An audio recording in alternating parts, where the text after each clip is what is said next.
Hello again, everyone. This video is part of my series about the game of Go. It is most useful for beginners who have just learned the rules and want to understand the game better. I will be going over the broad concept of life and death and introduce the concept of eyes in Go. Let's begin. The marked black stones have only one liberty. We know that if white plays there, black is captured. However, what if white doesn't play at 1? Can black escape? In this example, clearly not. Black is completely surrounded on all sides by white stones. Therefore, white can play that capturing move whenever he wants. Playing there now would be a wasted move that could have been played elsewhere and actually gain something new for white. At the end of the game, after both players pass, all territories have been divided. Stones that cannot be saved, such as the marked black stones, are simply removed from the board as captured stones. Stones that cannot be saved are called dead stones even though they are on the board. So the black stones, in this example, are dead stones. How do we know which stones can be saved and which are doomed to be captured? Which stones are alive and which are dead? It's not always as easy as this example, is it? No, it isn't. Let's try to answer this question with the following example. What about this black group? It's completely surrounded and it can't escape. What if white tries to fill in its 2 liberties? 1 and 2. White needs to play at both 1 and 2 to capture black. But if he plays either of them, his stone will have no liberties. It will be suicide.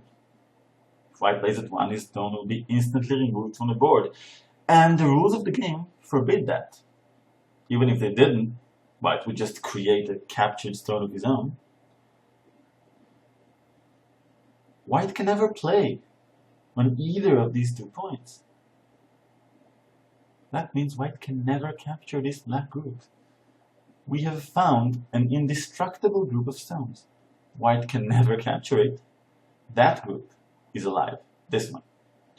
Separated points of territory inside a group, such as the points of 1 and 2, here are called the eyes of the group. A group that has 2 eyes or more is alive, because the opponent will have to fill both eyes to capture it. But filling even 1 of them would be suicide.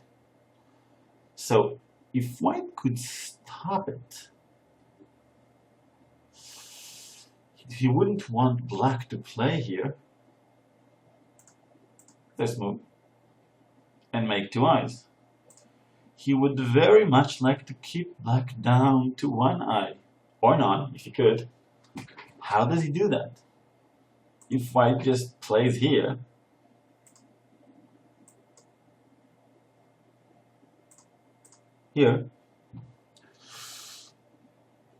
black can capture. And again, black has 2 eyes. The attack has failed. Black is alive. But what if black plays here, the point black played earlier? This stone looks in danger, indeed it is, but even if black actually captures it, later in the game, black is down to only 1 eye. And we already know, and can plainly see, that white can capture this group whenever he wants. Therefore, this black group already has only 1 eye, and it's completely surrounded. Therefore, the black group here is dead. The white move at S19 kills it. This move kills the black group. What if black decides to play here instead of here? Plays the left part of the formation. He has 2 points of surrounded territory. Is that enough? 1 and 2. No, it isn't. Black needs 2 eyes, not 1 eye that is 2 points in size. White still can, whenever he wants, capture the group. White attacks black. Even if black captures, white can play back inside and kill black. Black has only 1 eye, and therefore this black group is dead. White doesn't even need to add another move. So this 3 in a row eye shape is 1 eye, 3 points in size. This move turns it into 2 separate eyes, each 1 point in size. And this white move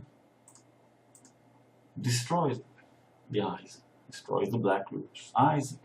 Black is dead now. We've also seen that this move creates 2 in a row eye shape isn't enough. 2 in a row is dead.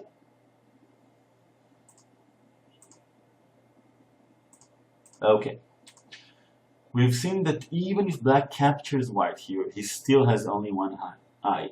But how do we know white can kill black if black doesn't even try to capture white and keeps his eye space as big as possible, not playing inside it? Whenever he wants, white can play this move, and again, black is completely surrounded, and his inside liberties are almost completely filled, except 1 liberty, except this one. That means that even if black captures white, he would get this eye shape, the shape of the 2 white stones inside, 2 in a row. And we already know, we've already seen it, 2 in a row is dead. This is very important. This is how we know if we can kill a group that doesn't have 2 eyes yet, if it doesn't try to resist. If we can almost fill all the inside liberties of the group, that is, all but 1, such as this one, with a shape that we already know is dead, like white's 2 in a row, it will be fruitless to capture us, because even if we are captured, we know we can kill it. If we can do that, we can kill the opponent's group. What about this group? This white group, it has a 4 in a row eye shape. 1, 2, 3, 4. Is it alive or dead? White can make 2 eyes in 2 ways. We could play here, making 1 eye on Q19 and 1 larger eye to the right, S19 and T19. He can also make 2 eyes like playing here. This time the large and small eye switch sides, but it doesn't really matter. Which of the 2 options do you think is better for white? If you answered none, congratulations, that was a trick question. White has 2 options to make life, A and B. So if black takes 1, white takes the other. And if black takes the other, white takes the first one. The opponent, like you, has only 1 move every time. So if you have 2 ways to defend yourself, you don't need any of them. If the opponent takes 1, you take the other. A white play on either point would be a wasted move now. White is already unconditionally alive. We have seen that 4 in a row eye shape is alive. This concept of being able to have 2 options where if the opponent takes one, you still have the other, is called miai. It's a Japanese term, and it will be very useful in many things you learn about the game later. What about this shape? This is also a 4-point eye shape. It's called a pyramid 4. If black doesn't defend, white plays in the middle. And even if black captures that stone, he would still have only one eye. White would never have to respond to any of black's moves because he could capture black anytime he wants. Therefore, this white move kills black. Can black prevent this? What do you think? Sure he can. By playing here in the middle. Now black has the eyes he was looking for. Actually, black has 3 eyes here. But of course, more than 2 eyes don't really matter. You don't need extra eyes. Black is alive. This shows us that sometimes not only the size, but also the shape of the eye space matters. 4 in a row was unconditionally alive. This formation. Pyramid 4 needed another move to live. 2 final words of caution about eye making. Even though P19 and T17, the marked points, aren't blocked by white stones, the black group cannot escape. So if it doesn't make eyes, it still dies. If black tries to escape, white can keep him in. But A here would be fine too, if the played move looks a bit complicated for now. Be careful, don't do this. Black would just play here, Atari your O19 stone, and it's on the edge of the board. White is trapped on the edge. There is nowhere to run. You can keep running to the edge and be captured there. Once black captures the white stones, he has connected his corner group outside. And groups that cannot be surrounded cannot be killed. They don't need eyes. So be careful. But still, you can just keep black inside. Black is dead.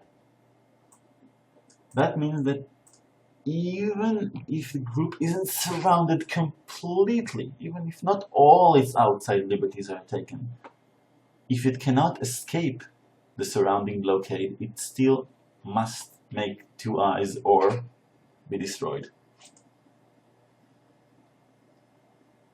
Another question. What do you think about this scenario? Would you make eyes for the group now? If you answered no, congratulations. Why would you want to make eyes here? Eyes are for surrounded groups that are afraid for their lives. It's a defensive method. It's a defensive technique. Here, you can, if you want, for example, just extend. Takes a lot more territory than you would with just 2 eyes. You can even play elsewhere. You can just ignore. You're not in any danger of being surrounded anytime soon.